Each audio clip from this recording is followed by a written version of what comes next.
Hi everyone. We are back, F.R. Jameson and myself, Debbi Mack, to talk about this month's film noir, Marlowe, with James Garner as Philip Yeah, Marlowe.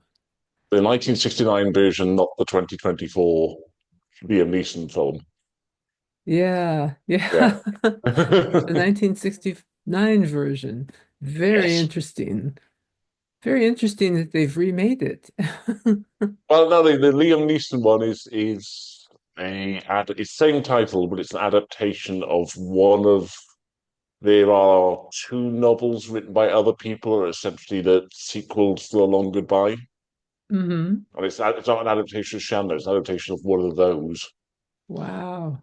Yeah, I gotta see that one then, because yeah, really, now I have to compare that to, yeah. because in my mind, as I'm watching this, you know what I was thinking of? The Long Goodbye. Yes. It's so similar in terms of taking the old school Private Eye and putting him in, at that time, a modern setting.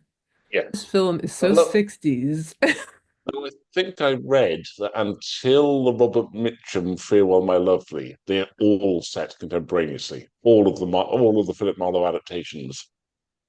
And admittedly, all of the ones before this are made in the 40s and 50s, hmm or even possibly they're all made in the 40s. But Right. they're all, yeah, so they're all contemporaries with when it's written. But until that Robert Mitchum one, they're all Was, set in the present. when was Robert Mitchum one made? 76? 76, so it was in the 70s. Yes. Right. And the Yeah. sequel to that is set in 1978 in England. Yeah. Yeah, I Yeah, never did like that one with Mitchum in England. I preferred of the two of them. I preferred that.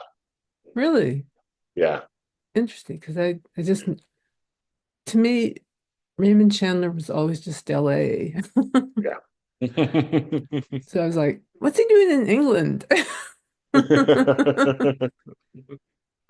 Anyway, before we sort of go too far into the weeds, Yes, yes. just quickly, um, we start in media res with Philip Marlowe investigating a case already and going to a seedy hotel, which is a hotel populated by sort of those of marijuana these days.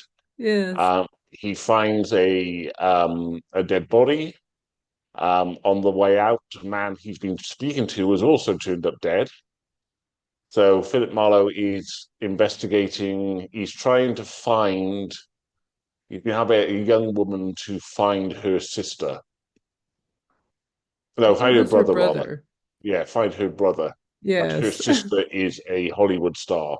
Yes. And it's an incredibly then complicated Chandler-esque mystery Uh-huh.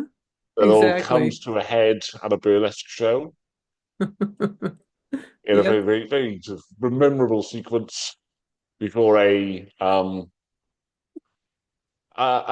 twist, a sort of denouement, a sort of actual final, I don't know if you would call it a twist ending, but you've got a final note, which I found utterly baffling. But until that point, I think I was with it. Yeah, it's very interesting because it's a happy ending, but a noir ending. Yeah, yes. It's like the happiest noir ending you could ever want, apart from, say, Mildred Pierce. So you've never seen this before. So what was your thoughts on it? Um, I really enjoyed it. It was just a blast from the start. It was like, oh my God. It's like so in your face 60s that I was just Hmm. laughing at the opening credits. Yes. The opening credits are just, they reminded me of movies like Charade, Hmm. Pink Panther, movies Yeah. made in the 60s that were l light and funny. And I thought, well, is this going to be a light, funny movie?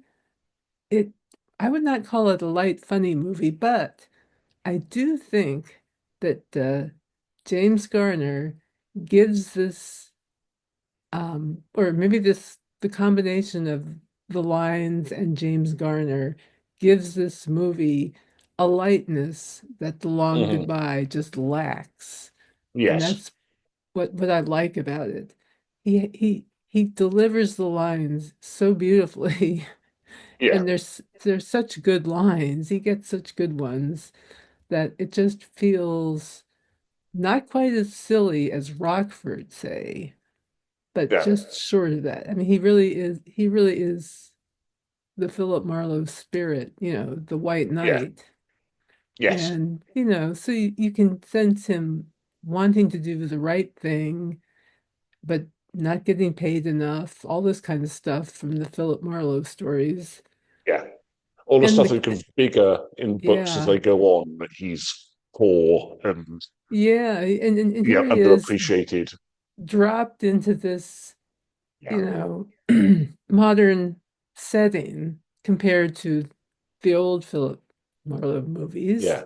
Yeah. Um, and the thought of taking those tropes and putting them into the 60s, the psychedelic era, Yeah. I mean, psychedelia is kind of all over the place in this movie. Yes. And the fashions, all that kind of stuff is kind of at odds. At that time, I'm thinking, people are looking at this and going, oh, wow, this is like updating stuff that I saw years ago.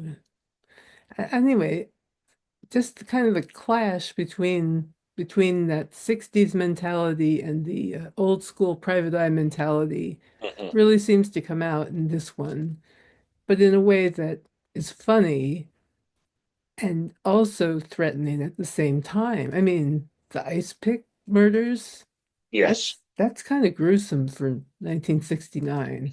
The idea of somebody just getting stabbed, at least you don't see him. Well, you see him try at one point. But, Yes. anyway, having said that, I really just enjoyed it. I just thought it was a fun ride, as Hmm. Raymond Chandler tends to be, because sometimes, what I wanted to do was go back and watch it again to see if I could actually follow what was going on. Because I found myself going, wait a minute, let me go back 15 seconds and see what just happened there. What did he just say? I did that two or three times. It was like I'm trying to keep track of how this movie makes me feel, what I'm thinking, and then it's like I'm missing stuff, I think. Do you ever have that feeling when you're watching this? Yeah. Yeah. There seems to be an effort here to have made an already confusing story that little bit more confusing. Yes, yes. It Yeah. was like, let's confuse the audience as much as possible Yeah. and, you know, throw in some good lines to keep people interested. And I enjoyed that. I enjoy kind of the madness of Raymond Chandler's writing that somehow he would just throw complications in when things get boring, have a man walk in the room with a gun, that sort of thing. Yeah. Well, he is your kind of your anomaly into great mystery writers in not being very interested in plot. Yeah, exactly. He was more interested in style than in Yeah. plot. Yeah. And that, it is what it is, and I'm good with it. Especially when somebody like James Garner plays Philip Marlowe. Yes. I think he ranks up there as a really good Philip Marlowe. I think so. I think that I said last time that Raymond Chandler said that his ideal to play Marlowe was Cary Grant. And I Hmm. think in James Garner, you have the closest that you get to that. They're very much the same mold of actor. It's interesting. Yeah. And yeah, there are criticisms of this film that James Garner makes it too funny. But I think there's a Spoilsport. few moments of glibness, but then there are in the books, depending on how you deliver the lines. Exactly. He was very Yeah. glib. He's a Yeah. very glib character. Yeah. Um, You I know, I think, don't, someone saying to me in the book, yeah, I don't like your attitude. It's like, yeah, I'm not even do I cry over it in the long winter evenings. I mean, that's yeah, the kind of glib line. exactly. Yeah. Yeah, Yeah, he was full of yeah, smart remarks. So That's all even part of having, it I for mean, the me. moment in this, which I was a little back and forth on the moment in this, where the big guy stops him and says car, and Garner just says Oh, beep beep. I love that. I love that. Stuff like that. Yeah. That's to me, those are those moments that just, it's like passive defiance or something. It's like he's Yes. not going to fight him. He's just going to go beep beep. Like, Yeah. like, oh, F you. Yeah. You know, what But it's about it? but I mean, saying that, it's odd him being in the 60s. I think there's an element in the books of he's a man at a time anyway. Yeah, So I that's think it works quite well in both interesting. this and the Elliot Gould version, but I know the Elliot Gould version is a lot, doesn't quite have the same Marlowe character. Yes, But yes. him being out of time here, it feels me akin with the piece itself, the book itself. He is a man who, a knight in shining armor in LA. Which is actually, Yeah, yeah, very much a man out of time. yeah, Yeah, that's a great point. It's yeah. So funny. I last saw this when I was like a teenager. And what I could remember of it, I can remember James Garner smoking the cigarette and losing consciousness. Oh The drug yeah, cigarette. Very psychedelic. There's also very Raymond Chandler. Billy Marlowe is very constantly much. losing consciousness. I Absolutely. could He's always remember, getting drugged. yeah, even though I don't think I appreciated it with Rita Moreno, uh, um, even though my mother's favorite film was West Side Story, but Rita Moreno essentially at the end doing a burlesque dance while explaining the whole plot. I know. It's just a kind of it's a moment of brilliance as a sequence. I know. I Yeah. know. It's like, okay, is that what happened? Thank Yeah. you for the explanation. And the other bit Uh, I remember, is pretty much most people remember from this film, are the Bruce Lee scenes. The one very good one, and then the one not so good scene. But if you've not seen it, there is a scene where Bruce Lee walks calmly into Philip Marlowe's Oh office yeah. and smashes the whole place up I with was Marlowe like, is sat behind. that Bruce Lee? Yes, I was like, oh, I kept recognizing people in this movie and thinking, okay, oh my God, is that Bruce Lee? yes. It is the literal Bruce Lee. Oh, I couldn't get it was like, and karate was big back then. I Yes, mean, in yes, movies, everybody was like doing karate and judo. They were yeah, huge back then. yes. So Marlowe just sits there with a gun in his hand, looking utterly helpless, even though he's the I one who's know. armed. I know. I know. It's like, it's been one of those days. What can I say? Yes. Some guy just came into my office and decided to redecorate. I can remember how awful the subsequent scene with Bruce Lee is, where having established his character, I don't think you can then make his death come by Marlowe essentially being too fast for him. Oh, that was just, you could see that coming a mile away. Yeah, Oh my God. It's like, okay, so we're going to go higher and higher now, and Bruce is going to launch yeah, himself over the edge. yes, Gee, didn't see that coming. yes. Hardly a spoiler. More like, wait for it, wait for it. Yeah. Homophobic slur, then he's going to launch over the edge and he's so outraged. Yeah, that was an easy disposal. Yes. He Particularly of could have how thrown good a he few was. punches. You could have made it look hard or Yeah. something. Yes. And handy, yeah, handy the way Philip Marlowe was able to swing himself around the side of that beam there. Yeah. That was reminiscent of Cary Grant in Charade or something like North by Northwest. Yes. I can see Cary Grant doing that, yeah. I can imagine the older Roger Moore doing that in a James Bond film as Oh well. yeah, I for mean, sure. as equally unconvincing as. Oh my God. Don't get me started on Roger Moore as James Bond. I'll get hate mail. Anyway, he was okay. I loved him as the saint. So what can Yes. I say? So it's one of those things because obviously it's written as a two scene character, but he's so good and so charismatic. And I have to say, this is the only film I've ever actually seen with Bruce Lee in it. I've never seen Enter the Dragon or Me neither. I Yeah. mean, I've seen bits of, I've seen clips of them, obviously, but I've never seen the Yeah. whole thing. But yeah, this is the only film. He's so charismatic that he just kind of what's the actual villain called? Steelgrave, is it? Steelgrave. Yeah. Yeah, that he's nowhere near as charismatic as the man he sends, I the know. henchman he sends. Really? And what a name, Stonegrave. Yeah, was it Steelgrave? I Steelgrave? can't. Steelgrave? One Steelgrave, I way or think. the other, it's quite a name. Very distinctive. It kept coming up. Yeah. It's like Steelgrave. Oh, Steelgrave. Am I supposed to feel something? I don't know. I don't know. It's just funny how the story manages to function, manages to kind of leap along into various situations that I found Yes. amusing or intriguing or scary or whatever.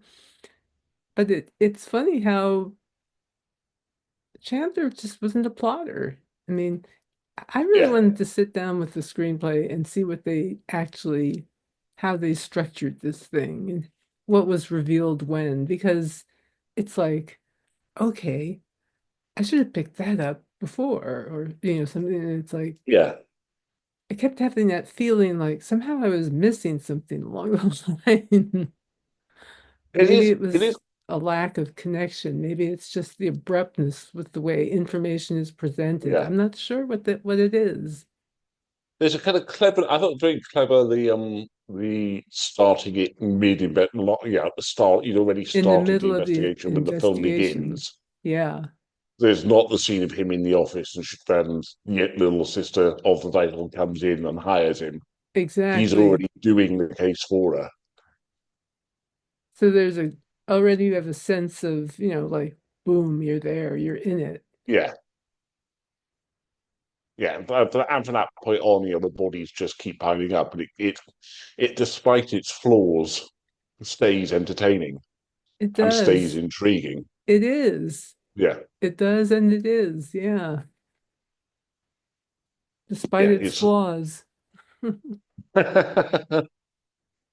of which I mean, the second Bruce Lee scene, the plot being needlessly complicated. Yeah, it's already complicated. You don't need to try and twist it further. But then you do have, I mean, you have Bruce Lee, you have James Garner who's doing well, you have Rita Moreno who's the sizable presence herself, Yes. um, and the guy. I mean, we didn't really have Archie Bunker over here Oh, yes. because we Earl had the show it was O'Connor. based on, but but we have him as well, who's also. I mean, he also makes a presence as the kind of the police chief or police detective, whatever he is. Yeah, yeah. I thought that scene where he punched that guy was kind of over the top, Yes, to say the yeah, least. I was like, what the hell is going on here? I Jeez. know. And then he makes this big speech.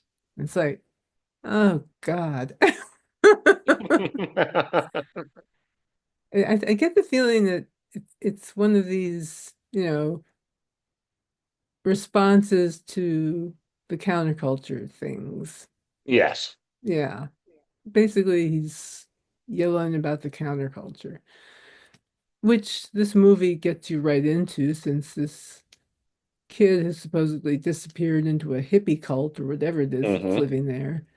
Yeah. And the counterculture seems to kind of infuse this movie throughout. You, Psychedelics, yeah. drugs. You don't really meet many members of it, though. It's only the little brother. The Yeah, little you don't sister meet many herself, members, no. yeah. The little sister herself, I think, is the youngest of the family. Mm-hmm. So there's the movie star, the little brother, and then the little sister. But she's hardly representative of the counterculture. She's like your little Oh no, conservative. nothing like it. Yeah, she's totally, Yeah, completely as straight as they come. yes, yes. You don't really because the little brother never becomes a character. He's there at the No, periphery, he and by the just time shows we up catch long up with enough to, him, yeah, he's dead. he shows up long enough to try to stab Rock, Yeah, Rockford, Marlowe, Marlowe. and that's it. Yeah, and then he's dead Yes. before you know it. Yes, So at the end, we're going to the end. Why does the Doctor show up and kill her? that's a real good question. I don't know. Yeah, Does he kill her because she knows about him and he's got connections with whoever? it's kind of your big dramatic punch moments that I could really live without. I think it almost work better if he just left her dancing on the stage. Hmm. Maybe that wouldn't have the audience satisfaction, but if she is going to die on the stage like that, it really has to make a little bit of sense to what went on before. Is there some reason you're shooting me, Doctor? Yeah, and there's a kind of passivity to Marlowe's. It is quite good that he sees the doctor this. He knows the problems. He goes out and calls the emergency services, but he doesn't do anything. No, he just, They're clearly not going to get there in time before anything happens. he's not going to do anything. I think he, No. at that point, he just says, I'm done. Yes. I'm done with these people. I'm lucky to walk away and not have to worry about it. Yes. I've already had Carol O'Connor screaming in my face. I've been drugged. I've been drugged. Yeah. People have tried to Threatened. kill me with an ice pick. Yeah. Um, My office is I have this destroyed. crazy little sister who gets into a cat fight with her famous actress sister, which made me laugh. Um, I half expected them to start slapping at each other. Yeah. I mean, it was just funny. But it's the 60s. Okay, I shall look the other way. I shall bite my tongue or whatever. Um, but I just yeah. Yeah, you gotta wonder what the deal is with that doctor. Yeah. Why? Well, I think it's just a convenient way of ending the movie with a really big moment. Yes. Yeah. Yeah. And Which, leaving you is going, why they've done it. You wow. really have to foreshadow it a bit more than you actually do. That would help, I suppose.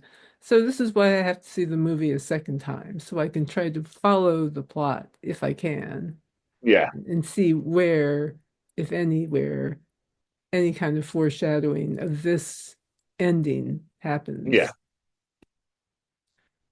The ending is It's, supposed to feel inevitable, according to Chandler. So let's see if it does. yeah, I don't think the book ends that way. So, Yeah, I don't think so. no. It's In been a fact, I'm long certain it time. doesn't. So I mean, how many of the other Marlowe adaptations have you seen? I've seen, of course, the Big Sleep, Hmm. um, Murder My Sweet, um, the one where you see it from Marlowe's point of view throughout, It's The Lady in Lady the in the Lake, isn't it? Lake, I think it Yeah. was. And what else? Is there anything else? I've seen the one with Robert Mitchum that took place in England. Yes. Um, And The Longer oh, Goodbye. and of course, the HBO series with Powers Booth. Oh, right. Yes. I loved that series. I thought he Okay. was I've not seen that. wonderful. Oh, he was wonderful as Marlowe, I thought. I thought he was Okay. perfect.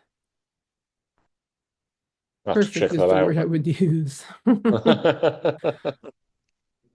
I've seen the Bogart Big Sleep, and I have seen Murder My Sweet, and I realise I can remember nothing of it. I know I Oh, have seen it a long time ago. It's available on YouTube. I've seen the Brasher de Bloom, which is the High Window. I have Um, to check that out. it's not great. It has some Oh, nice moments in it, but it's is it Robert Montgomery is in The Lady in the Lake, and it's his brother George Montgomery is in the Brasher de Bloom. ah. And yeah, it's about 75 minutes long, and it's on YouTube. But I wouldn't necessarily race out to watch Okay. it. Maybe I'll I've get the seen book this. instead. Yeah. I've seen well, this one obviously, The Long Goodbye, Long both Goodbye. the I've Mitch, seen that one. yeah, both the Mitchums. Um, which I to go slightly the wheel. I think I liked The Big Sleep more. It's not better than the Bogart one, but Michael Winner's quite a seedy director anyway, and to make a film about blackmail and pornography, it kind of suits what he does anyway, and London suits him better than LA would. Hmm. So it is good, but it's like a man at a time and place again. I found the Mitchum Farewell My Lovely, which is the one before set in the 40s. It it's an interesting comparison to LA Confidential, which is more recently made, but made LA it made the period piece look right. And in that Mitchum one, it's predominantly shot inside the studio with an odd bit that stands out like a mile where they've managed to find a bit of LA that looks old and sort Hmm. of gone there to film. Wow. Yeah, I should give the version with Mitchum another chance yeah, because it's been many years since I've seen it. So many. yes. And I should I give it a know chance. there's a James Caan as Robert Mitchell as a Philip Marlowe, Poodle Springs, which is Robert B. Parker's Oh yeah. book, Uh-huh. with like the first chapter was written by Chandler, and then Robert B. Parker finished it. Yeah, Poodle Springs. I've never seen Yeah, that one. I've never seen that one, and I've never seen a Liam Neeson one either. I haven't seen that. No. Yeah, yeah, it is interesting that we're not. I don't think we are going to do them as contemporary tales anymore. That somebody, I mean, I don't think anyone will adapt The Big Sleep again because the Bogart one will hang over it. But all of the others, you would think would be right for um, readaptation. Although I think Yeah. part of the reason is that Chandler died without a will, and so Uh-huh. there's always been a massive rights issue about Fascinating. who actually owns these, because various different parties claim to own the rights to them. I think it's like 75 years after an author dies, so we're getting nearer the point where I think like 2034 or something, where they'd all fall into public domain anyway. Well, I know that Dashiell Hammett, Red Harvest, and Maltese Falcon are both now in the public domain. Are they? Yeah. So is somebody going to remake the Maltese Falcon? What an interesting thought. It's an I, interesting thought because I say it to people made a big sleep. Yeah, the Maltese Falcon is 84 years old, I think. I could be. Yeah, which is a long time ago. Yes, it is. Yeah. Well, you can make that argument about the Wizard of Oz as well, which is even older. Just go, you can just readapt this. The Maltese Falcon would have been set in the 20s, right? Yeah, I So, think the film is probably set in the 40s, isn't it? right. I don't think the film is set in the 20s. The book It would it's have been written in the 20s because the that's the book third was written adaptation in book. the 20s. Yeah. Yeah. That's why it Yeah. yeah. So Well, that's a movie that really doesn't need to be remade because they've remade it twice, and the third Yeah. time was the best time. Yes. Yeah. The ones that came before were practice runs or something Yeah. because they didn't do the material justice. But But wasn't there an HBO thing last year where Clive Owen played Sam oh yeah, Spade yeah, there in was some it kind of was whatever that was? Monsieur Spade. Yeah, an Yeah, adaptation I of saw a that. yeah. Was I that any saw that. good? It was very interesting because there were references made to Bridget Right. Yeah. O'Shaughnessy, and there's this woman who is his daughter by Bridget O'Shaughnessy who shows up, and stuff happens. Yeah. And he even mentions the Flitcraft parable, which I was Oh like, right. Yeah. oh, how cute. They left it out of the movie. And I've often mentioned this to people, and they're like, the what? And so I tell them a little bit about the story about, well, there's this little digression in the Maltese Falcon. It just goes off on this tangent where he tells Bridget O'Shaughnessy about this guy Flitcraft whose life, he decided his life, he Yeah. couldn't go on living after this thing almost fell on him, blah, blah, blah, blah, blah, etc. So I won't go into it all, but it's just a very interesting little digression that I've always been fascinated with. And so he mentions it, and he tells the Excellent. story again to this other person, presumably decades later, Yeah. and he's in France, so that's not Which LA does. or San Francisco. Yeah. But I mean that I mean, and not having seen that that works as a kind of concept as you're immediately removing the comparison somewhat, Uh-huh. rather than being wandering down the mean streets where some men must go. You're in France.